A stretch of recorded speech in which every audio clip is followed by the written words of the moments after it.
نحمده ونصلي على رسوله الكريم أما بعد قال الله تعالى في كلامه المجيد وفرقانه الحميد أعوذ بالله من الشيطان الرجيم بسم الله الرحمن الرحيم إن الذين يأكلون أموال اليتامى ظلما إنما يأكلون في بطونهم نارا وسيصلون سعيرا صدق الله العظيم۔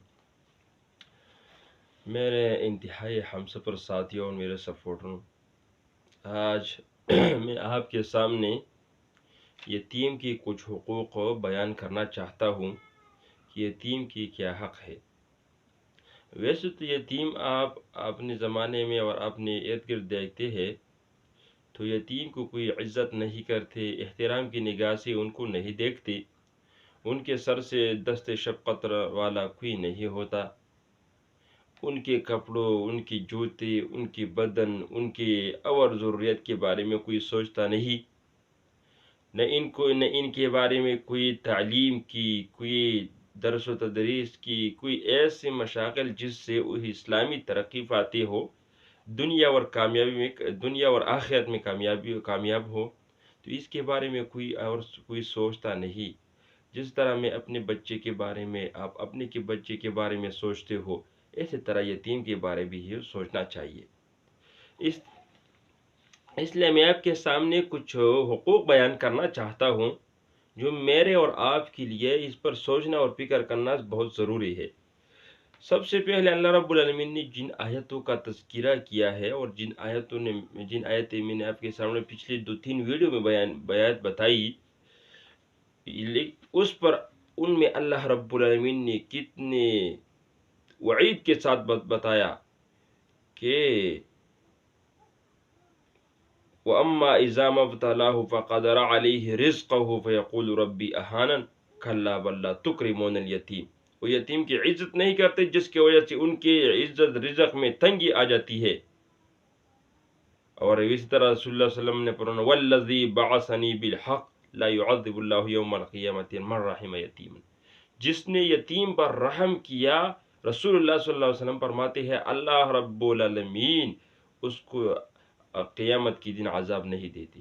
تو اس طرح یتیم کے سب سے پہلے حق یہ ہے کہ جب یتیم بالغ ہو جائے اور بالغ کے ساتھ ساتھ وہ ہوشیار ہو جائے، یعنی وہ کم عقل اور نادان نہ ہو، جبکہ وہ ہوشیار اور دانا ہو جائے، تو ان کی مال ان کو واپس کر دینا آپ پر لازم ہے۔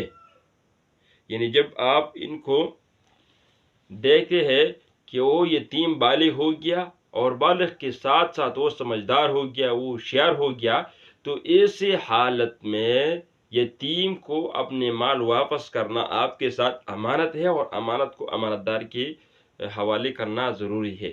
اس میں کوئی خرد برد اور اس طرح کوئی کام نہیں کرنا چاہیے۔ سب سے پہلا حق یہ ہے۔ دوسرا حق یہ ہے کہ یتیم کے مال اور اسباب کو اپنے خراب مال اور اسباب کے ساتھ نہ بدلو۔ یعنی یتیم کی مال اچھا ہے، ان کی رزق، ان کی پیسے، ان کی جو بھی چیز ہے وہ اچھی ہے اور آپ کی خراب ہے، تو اپنے خراب مال کے ساتھ یتیم کی اچھی مال کو نہ بدلو، یہ ظلم ہے۔ تیسرا حق یہ ہے کہ یتیم کی مال اپنے مال کے ساتھ ملا کر نہ کھاؤ۔ یتیم کا مال زیادہ خرچ کرو اور اپنا کم۔ مطلب اس کا یہ ہے کہ جب آپ کے گھر میں یتیم ہو اور آپ یتیم کے لیے بھی اور اپنے لیے بھی کھانا پکاتے ہو، تو یتیم کے مال سے اتنا لینا جتنا وہ کھاتے ہیں۔ ایسا نہ ہو کہ آپ یتیم کے مال سے زیادہ اور اپنے مال سے کم آپ لیتے ہو، ان کو پکاتے ہو اور بعد میں سب کھاتے ہو، تو یہ ظلم ہے۔ اس ظلم سے اپنے آپ کو بچنا چاہیے۔ چوتھا حق یہ ہے کہ جب یتیم لڑکی کے ساتھ آپ نکاح کرنا چاہتے ہو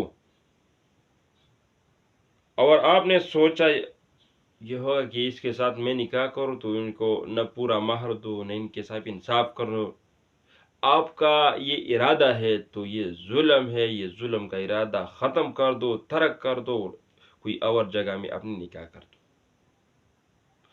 مطلب اس کا یہ ہے کہ جب آپ یتیم بچی کے ساتھ نکاح کرنا چاہتے ہو تو ان کی پورا مہر دینا آپ پر لازم ہوگا، ان کی پورا انصاف کرنا آپ پر لازم ہوگا۔ دیکھا جائے تو پہلے بھی ان کا کوئی دست شفقت نہیں ہے، اور نکاح کے بعد بھی انہوں نے آپ کے ساتھ یہ ظلم کیا، زیادتی کیا، تو ان کی زندگی بہت اجیرن بن جائے، ان کی زندگی بہت مشکلوں سے چلی جائے، مشکلوں میں ڈالی جائے۔ تو لہٰذا جب آپ یتیم بچی کے ساتھ نکاح کرنا چاہتے ہو تو ان کے ساتھ پورا مہر دینا اور ان کے ساتھ پورا انصاف کر دینا، یہ آپ کی ذمہ ہے اور آپ کے ساتھ ایک امانت ہے اور آپ کے ساتھ ایک حق ہے۔ اگر آپ ان کو صحیح طریقے سے ادا نہیں کرتے تو قیامت کے دن آپ اس کا مجرم ہوگا، ان کے ہاتھ ہوگا اور آپ کے گریبان ہوگا۔ تو لہٰذا ہمیں چاہیے کہ ہم یتیم کے ان حقوق کو خیال کرنا چاہیے، ان کو اچھی طرح سمجھنا چاہیے اور ان کی پورا حق ادا کرنے کی کوشش کرنا چاہیے، تاکہ قیامت کے دن ہم اس گناہ میں، اس جرم میں اللہ رب العالمین ہمیں نہ پکڑے، اور ہمیں اس یتیم کی خدمت کی وجہ سے اللہ رب العالمین ہمیں جنت عطا فرمائے۔ وآخر دعوانا الحمدللہ رب العالمین۔ السلام علیکم ورحمۃ اللہ۔